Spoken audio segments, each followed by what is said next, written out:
Hi everybody, hello. I thought I would do a little live Facebook video because I haven't done one for a while. I was going to record some YouTube videos. I might do that still. But I thought I would just come by and say hello and have a little chat. And I had some really exciting news actually, so I want to share the news that I've had. But I've got some rough ideas of what to chat about. I think, as per normal, I'll probably go off on some kind of tangent. So I've got some ideas of what I want to talk about today and what I wanted to go into. I think this video will be going up onto YouTube as well, as long as the internet is working. The internet's been a bit of a funny beast today, so hopefully the internet will stay with us.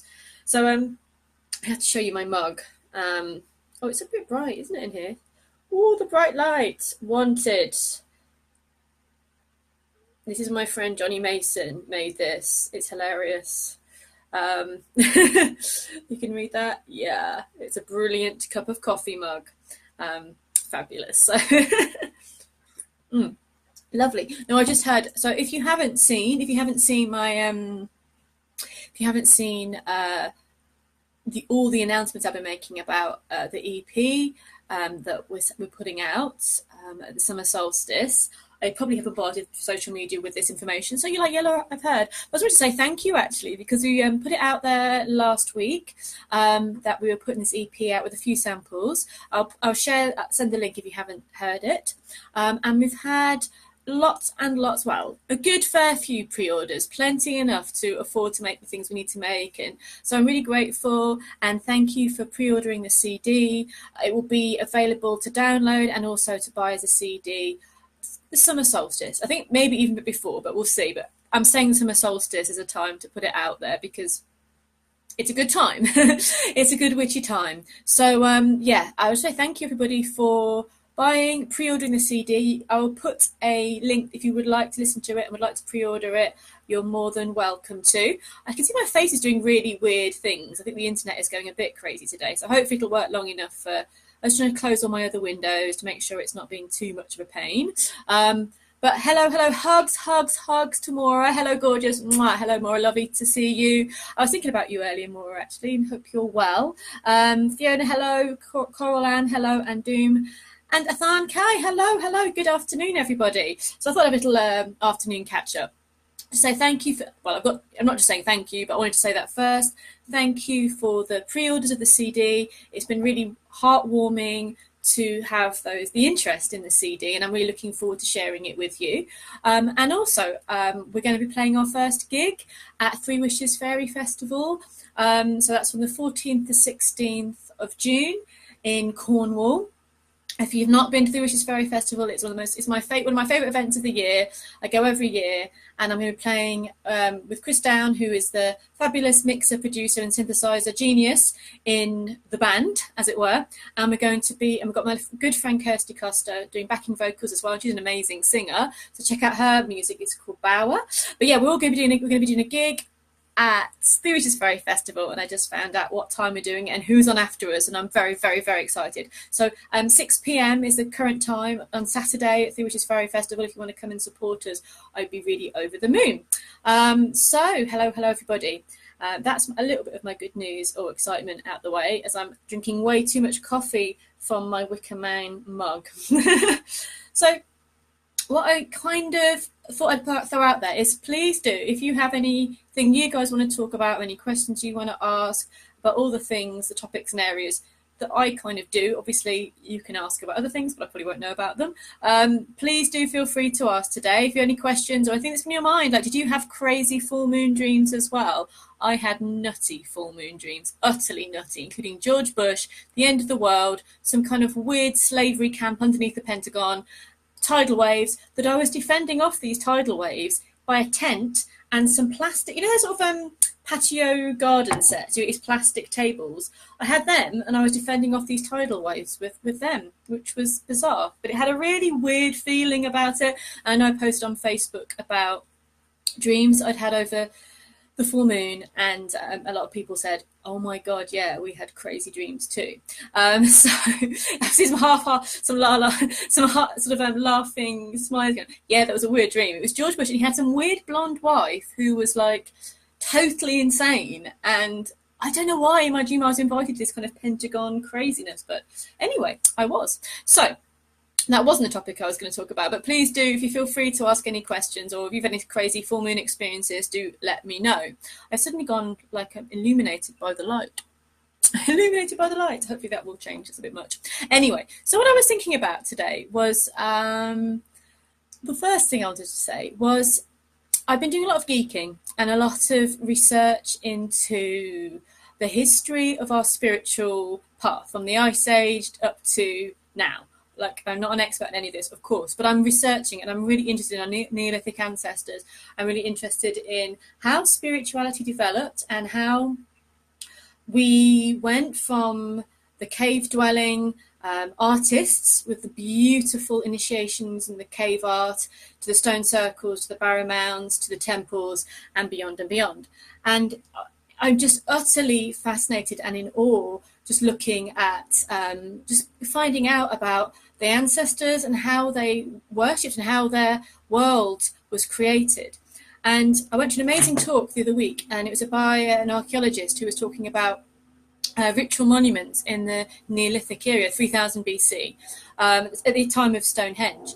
And he was saying a lot about musical archaeology, and he was saying that there's a really strong theory that the blue stone in Stonehenge is actually a musical instrument, that it vibrates and you hit it, and don't go around hitting Stonehenge, they won't appreciate it, you will get thrown out.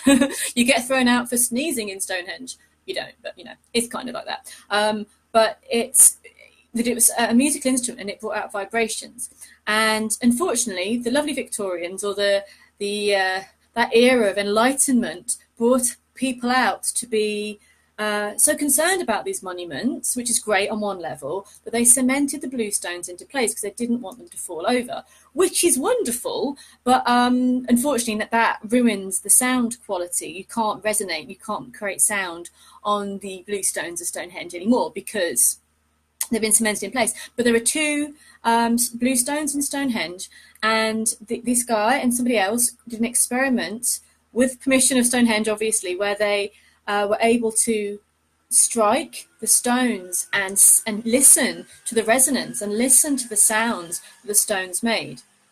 And they did. They created different tones and different sounds. So the idea that Stonehenge is also, I've always thought of it as being an amazing space for sound and a theatre for every sense. So it would have been the smells, the sights, but also the sounds that would have filled Stonehenge.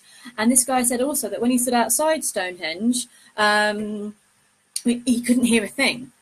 And so when he was inside Stonehenge, the sound reverberated around. It was amazing. You just go outside those stones, silence.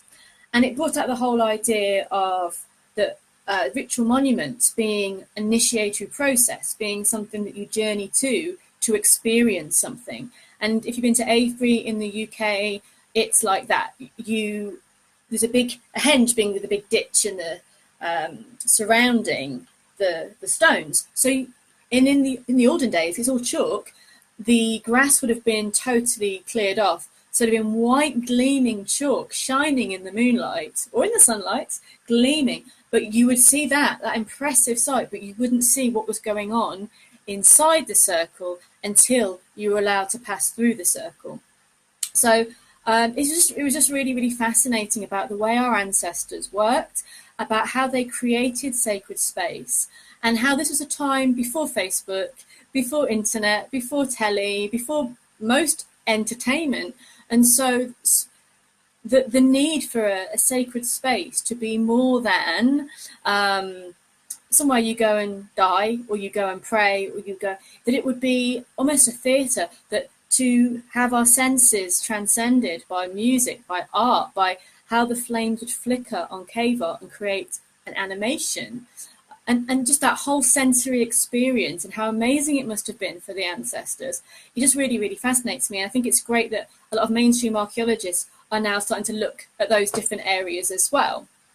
Oh, hello, Cami. Hugs to you in Argentina. Hello, Liz and Sandra. Hello. And yeah, more. It was I geeked out to the max. It was a full-day workshop about these ritual monuments, and how they viewed life, how they viewed death, and how they created these spaces. What it also made me think of as well, I'm sorry, my computer sounds like it's about to take off. Hopefully it's not too distracting. What it made me think about is how we cannot get into the mindset of those ancestors, how their life, we don't know their ways. We can, and I'm reading a book at the moment, which is an amazing book. It's from the Black Lands of the Fifth Sun.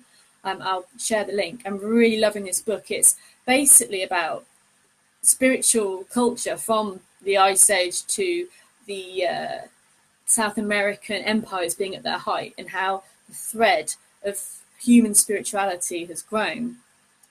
And what I think about paganism in modern contexts is that we can often get a bit stuck, because this is why I love researching this. I want to go back to the start. I want to go back to the essence. And I won't know what Ice Age ancestors thought, how they felt, and why they went into that cage. I can guess, cave, not cage. I can guess why they did it, and I can feel it in my heart what they felt. But I don't live in their life. I'm pretty much a vegan in Glastonbury in 2018. I can go to the nice shops, buy clothes, put silly things on my head, and live this life. And this life is very relevant. There's not one part of me that's saying how modern pagans live is wrong, and that's why I'm doing this video. It's just we're not our ancestors, and we cannot do things as they did, because we don't know what they did. And I think a lot of modern pagans can get quite, or Wiccans or witches, particularly when we're looking at the ancient gods and how we work with them now, we don't know what they did. We can read the myths, and we should read the myths, and we should research and look at these sacred sites and see what we feel. But the fact is, we can't recreate those feelings. And there's a lot about this in these books, that we can use all the evidence we have to feel our way, really, but we don't have the minds of those ancestors. And so bringing that to modern paganism, how we can get quite stuck on things should be a certain way, we must live like our Bronze Age ancestors did, or we are kind of acting like our Celtic ancestors did. It's very, it's kind of blocking, because that's blocking out the life we have now. We can take what we would like to learn and take that thread on from the past. And I think it's really important to reconnect with our ancestors, and really important to reconnect with the wisdom that they passed down, because the unfortunate thing about our culture is there's a huge disconnect, there's a huge divide from how our ancestors would have lived and how they would have connected with the land, with the totem animals, with the trees and their own gods and goddesses. That would have been passed down generation to generation. Of course it changed. Political changes, climate changes, they all would have changed how people would have worshipped thousands of years ago. But as a whole, I would imagine that wisdom got passed down, and then big chunk where we have been very disconnected from our ancestral roots here in this country, and a lot really in the West. And that can make us want to grab on something that happened in the past and make it, this is what we need to do. If this is making sense, I hope it is. I get a bit passionate about these things, and I'm hoping it makes sense. And it's almost then it's almost by doing that, we're kind of disassociating with the fact that we're here now in this amazing time, this amazing place, and that we're here at the brink of some huge changes, and that being a person, a pagan, or whatever you are, in this day and age is a really powerful, amazing thing. And we don't want to really go back, because, I don't, as much as I love the past, I probably wouldn't handle it that well in the Ice Age. I mean, I'd like to go and visit like a fly on the wall, but I don't know if I'd be able to handle it that well.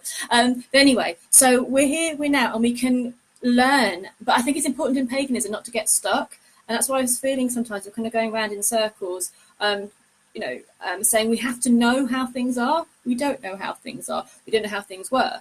So it's good to learn the myths. I think it's why I've gone back to the beginning in a way. I want to research the thread of humanity, how we've grown, how we've learned, how we've worshipped, what's been important to us, and to research the myths from different cultures. And that's so, so important to me. But not to make damning decisions about how people should be acting spiritually now, because we're pagan, this is how it is. It's kind of going to squish, I think, that spirituality if we do that. So I feel like my thing is to research the past, to bring the threads of wisdom, because we're all linked. That's my belief anyway. We're all linked. It doesn't matter where you're from in the world. We're all very much linked.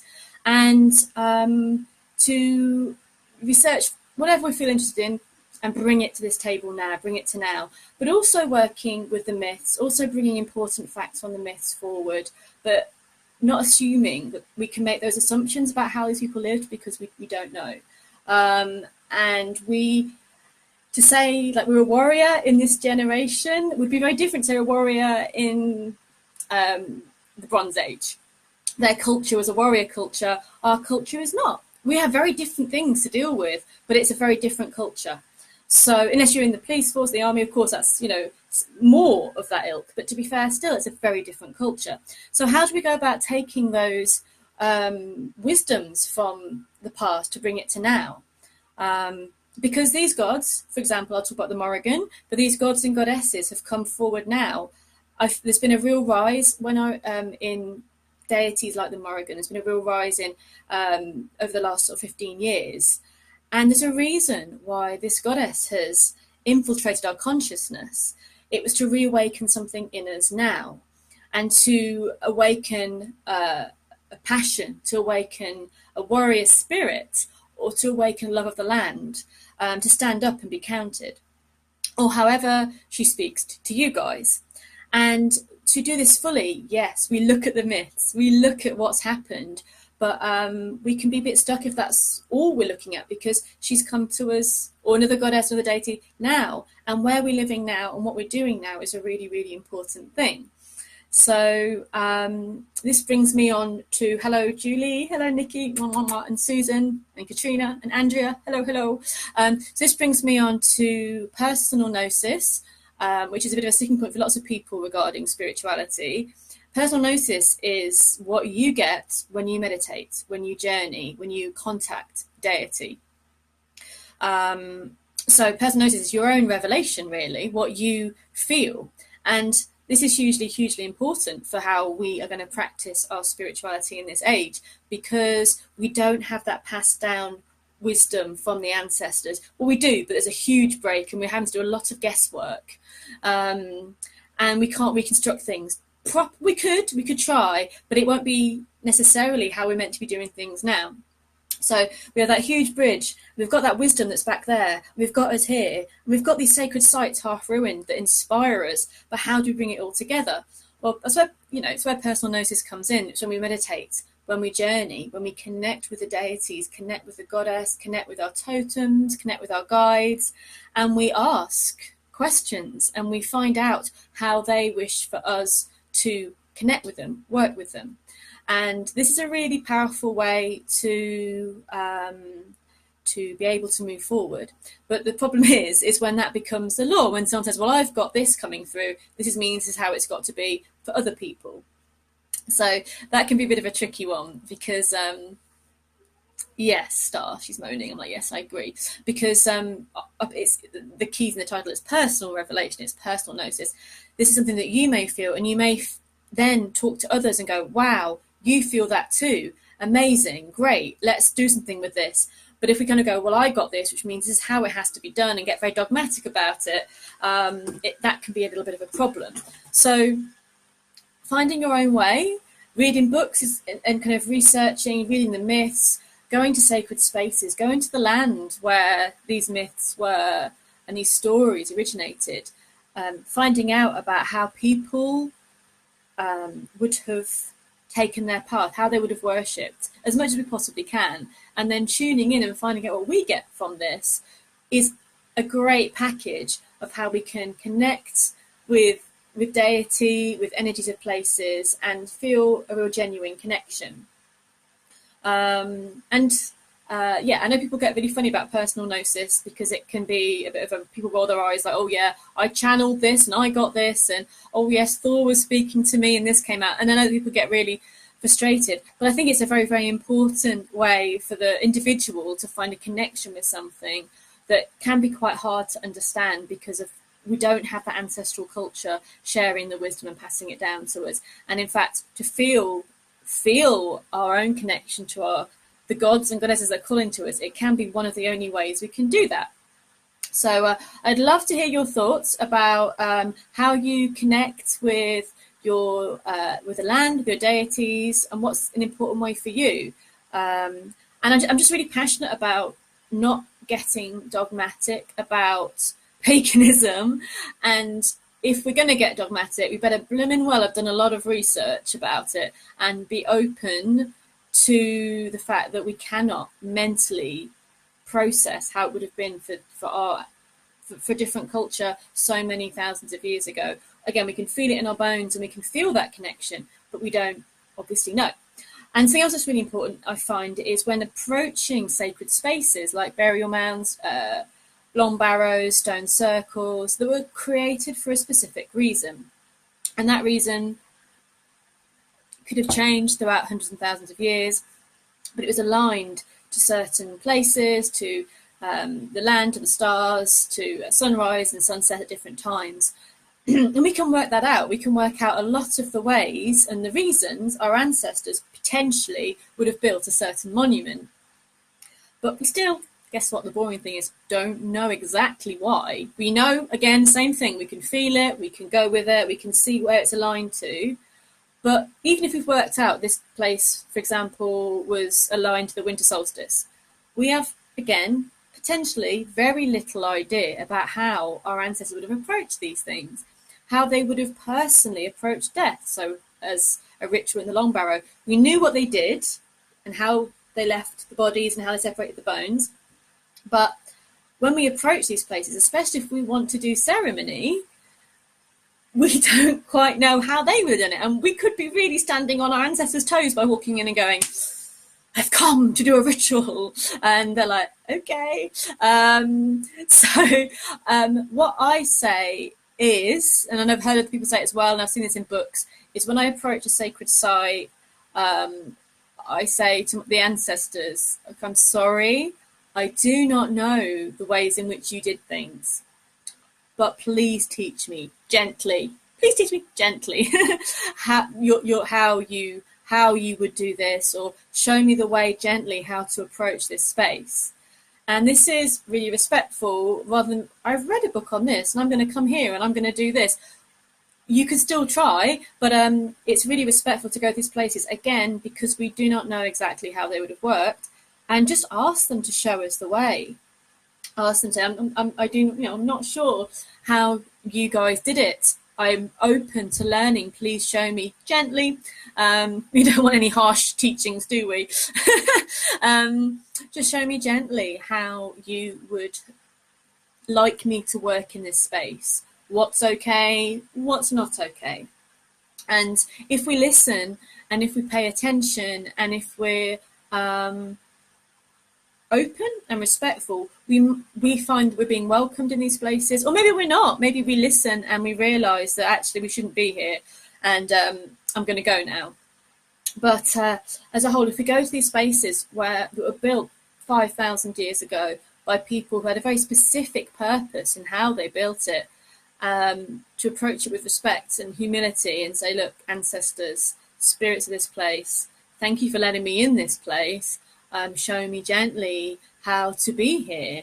And you should usually find, as long as it's not like a really angsty place, that the energy will be receptive and you will be given, and I've had this before, we've been given very clear messages when to go, and actually been allowed to be in a space for a certain time. And I've had that a couple of times, and I've had very clear messages of like, no, don't be here, we don't want you here, or you can be here for this time, and then we're going to let you know when it's time for you to go. So again, it's a mix of personal gnosis, personal understanding of a place, feeling your way, and to really listen to your intuition and to really listen to what you're being given, because this is an amazing way of understanding the paths of the past and the paths of our ancestors and the paths of the gods, by listening to your intuition, by opening up and saying, please show me.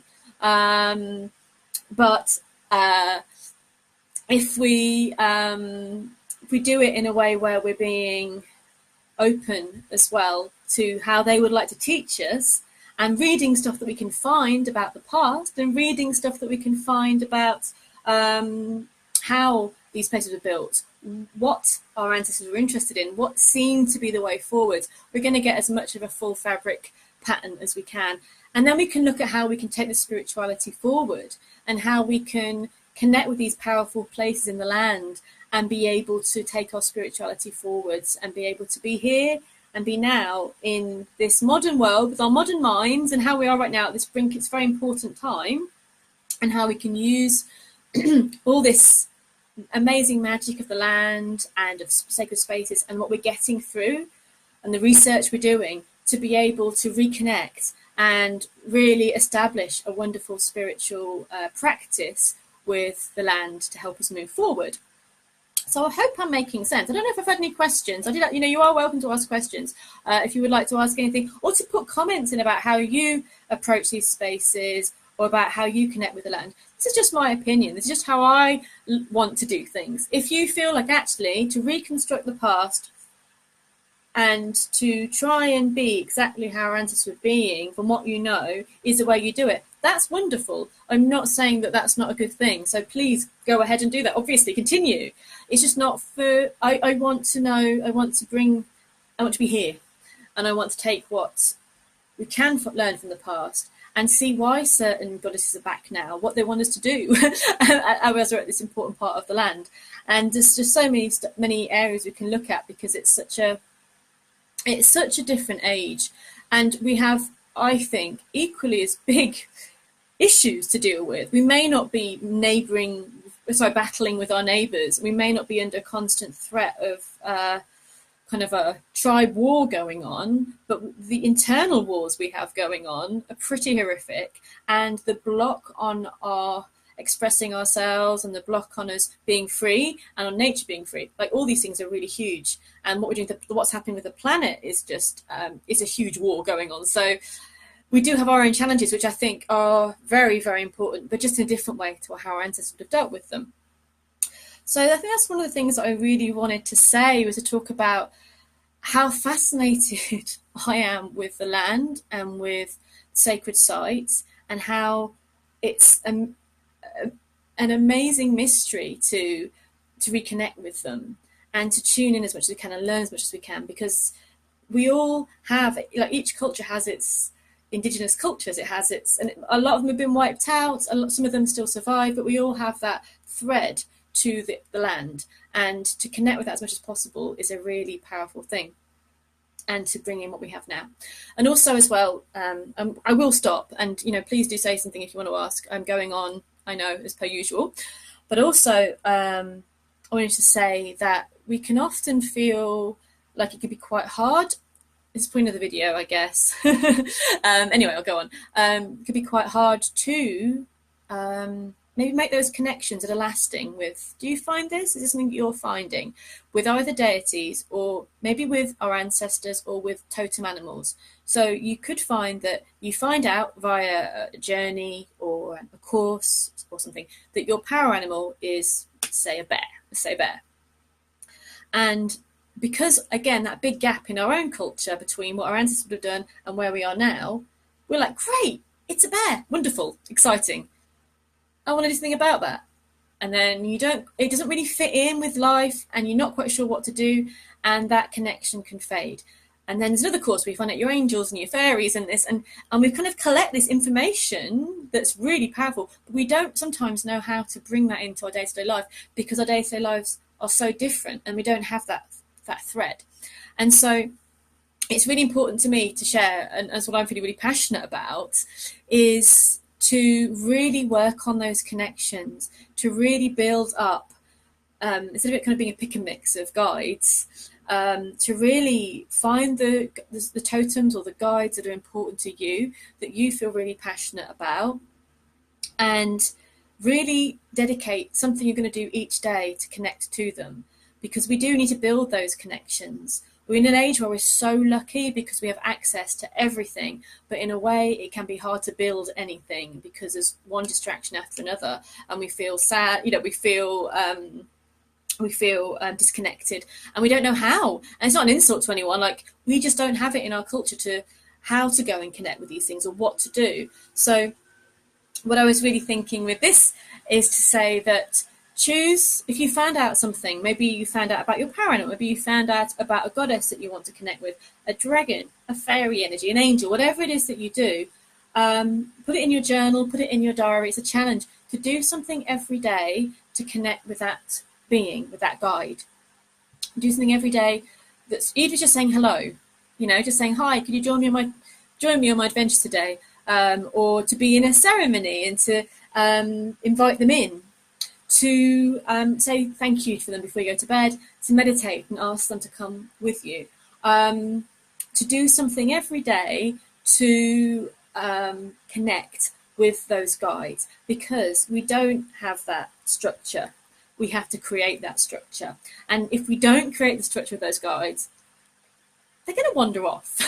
Depending on what guide you're talking about, if it's dragons, they get pretty like, if you don't respect us and you're not going to put the effort in, we're flying off. See you later. And then somebody gave me this lovely dragon stick a little while ago, and she said, don't forget us. And she gave it me, and I was like, yeah, I need to do this work. And with your totems, they really want to connect with you, but they're hanging out there, and you've gone through the course about something else, and they're sitting there going, and I'm as guilty as this next person, don't worry, I'm not having a go, I'm as guilty as, because we just haven't got it in our culture. So it feels important to put in the practice, to put in the time, to rebuild connections. We've accessed this vast journeying world, and the freedom to do so. And the tough bit is to keep it going, to find our own structure, to do something daily, at the very least 2 times a week, to remember our totems. And there's ways you can do that by putting an altar up there, or so you'll see it every day and you talk to your guides, to carry something around with you which reminds you of your guides. All these things you can do to connect with your guides and to know they're there. Ask them to come out on adventures with you. When you're going for a walk, ask your guide to be with you. Include them in your day-to-day life, because if they don't become part of your day-to-day life, it's, if you only call on them when you're having a bad time, they probably get a bit annoyed, like any friend. And if you weave them into your day-to-day life, not only does your day-to-day life become more blessed because of it, but also you become close. This bond is strong, and more powerful you become, and the more powerful that bond is. So I've got a question here from Debbie. Hello, lovely Debbie. I'll just come back in 2 seconds. Just finish a sentence and I will definitely come to your question. And just to do small things daily, make a promise to yourself, put it in your journal that just, you may have different guides that you work with. Maybe just feel which one feels most important for you at the moment, and do something daily to call them in and to make them part of your life. Because to be fair, there's not that much point of having all these guides that you know about if you're generally ignoring them, and we don't get the full benefit and the power of connecting with them. So it's something we all do, and it's not a blame on anyone, because it's actually culturally a little bit tough to keep that, that connection, to build it, to weave it, to make it part of our day-to-day lives. But if we do, and if we can, it can be really hugely powerful, and it can bless us tenfold. So hello everybody. Hello Daniel, Stephen and Belinda. Hello. So Debbie says, I've been trying to connect to the land where I live in the Fens. Sometimes it feels difficult because I wasn't born here. Any ideas about how to feel more connected? That's really interesting. And I think sometimes some lands we just don't feel that heart connection with. But we always end up where we're meant to be for a little while. And that's funny, because when I was living out in Mere, in the marshes, I really wasn't a fan of marshes. I wasn't thinking, woo, marshes, yay. I loved much more wilder water and beaches and crashing sea. It's very still.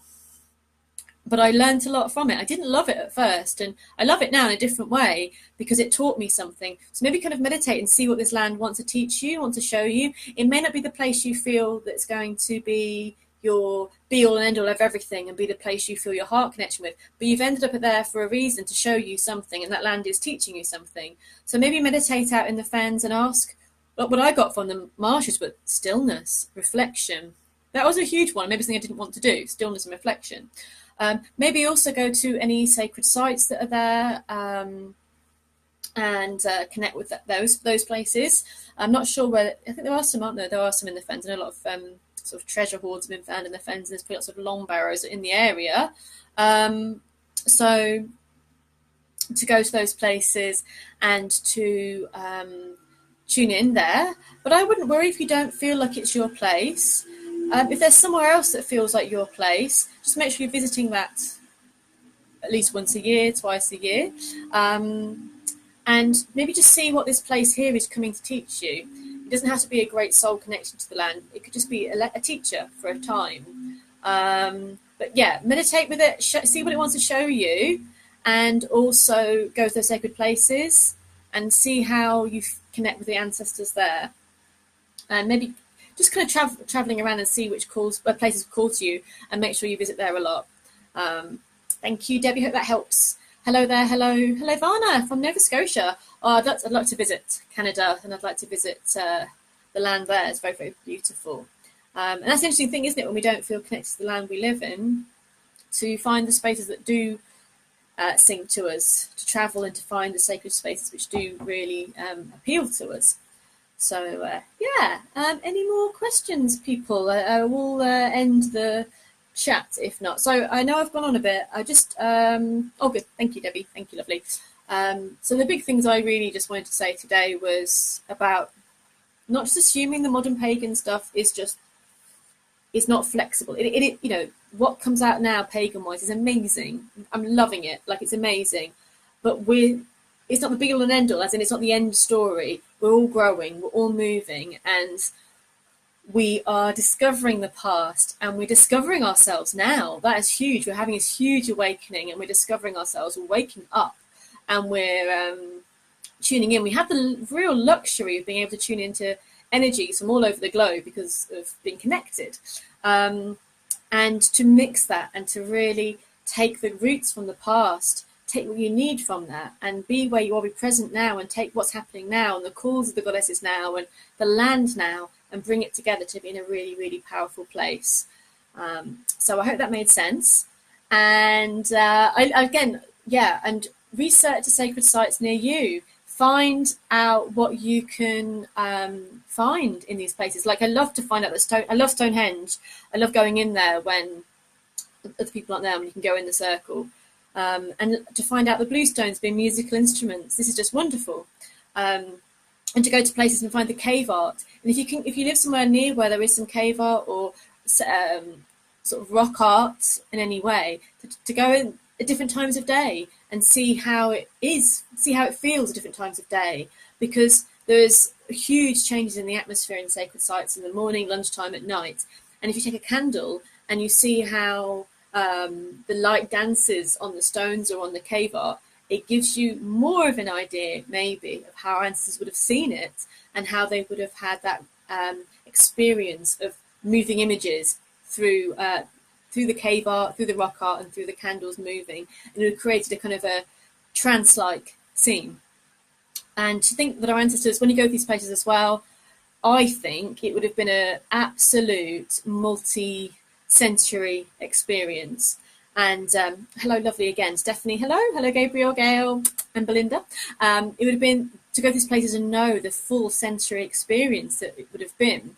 That imagine the smell of the fire and the herbs, and maybe even things you don't like, the meat or whatever else would have been going. Imagine the smell of the skin on the animal hides, and the sights of the painted face and flickering in the candlelight, the chants and the singing, the drumming, and how that would have built up. And just when you're there, it's not, oh, that's nice, wonder how they did it, but just imagine that our ancestors would have had this great creativity to make these spaces a multi-sensory experience, to bring revelation, initiation, and celebration, and grieving as well. Emma Plunter, she's just found Avebury. Yes, Avebury, I love Avebury. It's great because it's free. You can go and wander there, and you can go and connect with us. It's the biggest stone circle in the UK. It's humongous, and there's like processional ways that go towards all these places as well, because it wouldn't have just been the circle. Like, Stonehenge is a teeny-weeny part of the sacred landscape there, and Avebury is surrounded by processional ways. The journey would have been as important as the destination, and maybe they were taking bodies, but from a village, I guess it's unlikely that when Bob the warrior died in 3000 BC, that he died just outside Longbarrow. He probably died 3 miles away or whatever. And just the right to take this person, their soul, and what they'd have done, the journey these people would have gone on. Like now, people, it's the journey of when people decease and what the journey they go on. And these possessional rights and what they would have meant for people. Again, we don't know. We can feel our way and we can research our way and we can go with our own personal gnosis really as well. But yeah, it's just fascinating and I love it there. Oh, I missed a bit. I missed a question now. I'll have a little look. Oh no, I've missed it. So most of my day studying and being a pharmacy student seems like it makes it extra hard. It's like my career and my spirit tend to neutralise, and my goal is to learn how to heal with plants and herbs and find the spiritual connection. I'm so sorry I missed the top bit. I don't know if I can go back and have a nose. I mean, I can after the thingy has finished, but I don't know if I can right now because I'm not very good at all this sort of thing. I'll have a little look more, but I can understand that it can be quite hard to go into a very, scientific way of medicine and learn to heal with the plants. Well, I mean, if you're studying, I just feel like you're learning some really valuable stuff. I really feel like you'll bring it together at some point and learning about the plants as well. And then at one point, you can maybe bring the best of both worlds together. So I think we all end up in a place for a reason, even if it isn't clear at the time. I'll look at your question more fully afterwards. I can see it all. But if you're a student and you're learning pharmacy and it's disconnecting you in some way, well, maybe it could be, I mean, you probably haven't got time to studying, but even find out about the names of things and where they come from. There's always hidden depth. There's always things you can look into. And obviously, as you go on in life, finding out more about the plants, I reckon you'll be able to bring it all together. I'm sorry I couldn't read it all. I'll have a little look after the video and answer it more fully.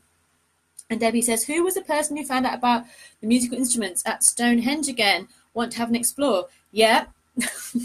What I'll do is I don't want to say the wrong name. It's the guy that did the course that I went on the other week is a lovely astrologer. He's definitely not an astrologer, he's an archaeologist. And he's a fascinating guy. And his name's George. And there's Paul Devereux, I think. But I don't want to say the names wrong. I probably have.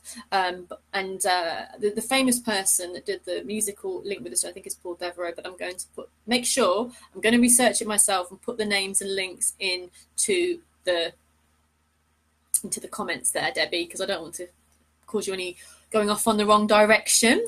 But yeah, this is fascinating. There's things being discovered all the time which enrich our knowledge about how our ancestors worked, which is why I just feel like we can't close down now and say it's like this and that's all it is, because we're always learning more about the past and we're learning about the richness of how our ancestors worked. And it just makes sense that I've always thought that in Stonehenge, like, this is a sound place as well, but I didn't know that the stones would have rung.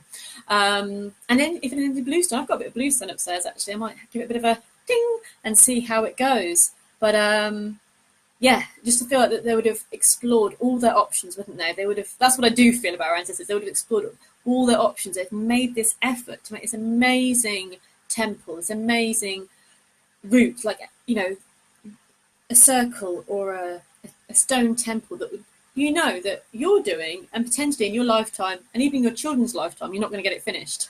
That is a long view. Like with Avery, it took several generations, quite a few in Avery's case, to get it finished. Imagine doing something in this life and go, well, I'm not going to get it finished. Probably my kids aren't going to get it finished. That's a long view. We get a bit annoyed if we can't do it today. So, yeah, and because so much effort and thought and work went into it, there would have been so much fullness in how these places would have worked, visually and audio as well.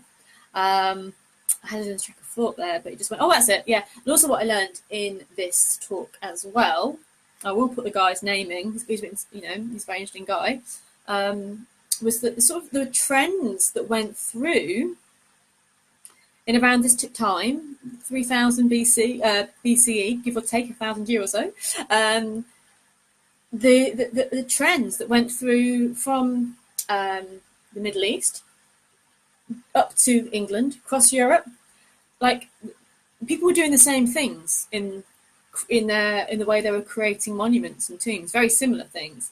So it was something of a, this was a statement and a spiritual or political decision, at least from maybe near Turkey or Israel to Ireland. Not to Ireland, took a bit longer to get there, but this whole sort of loop, the horseshoe of area across France and Spain were doing similar things.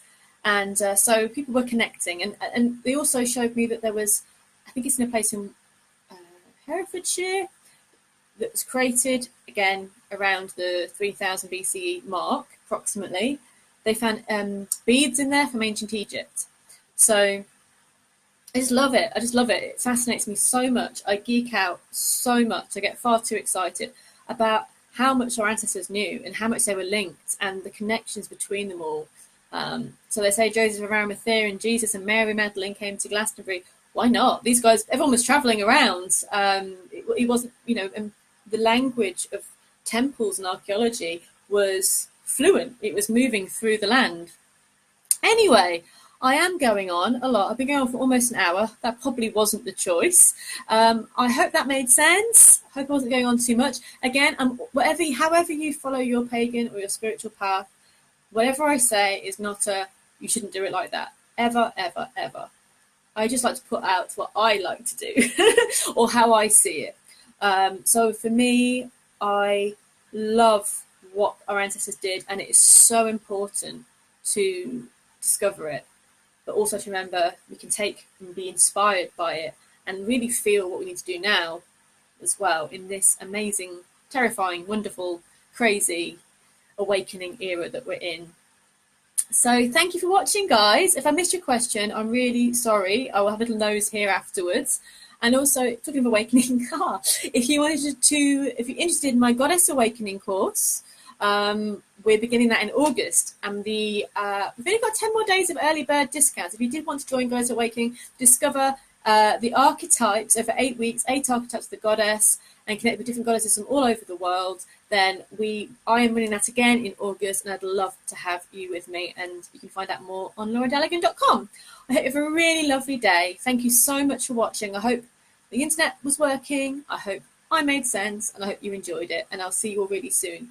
Bye. Love you guys. Bye.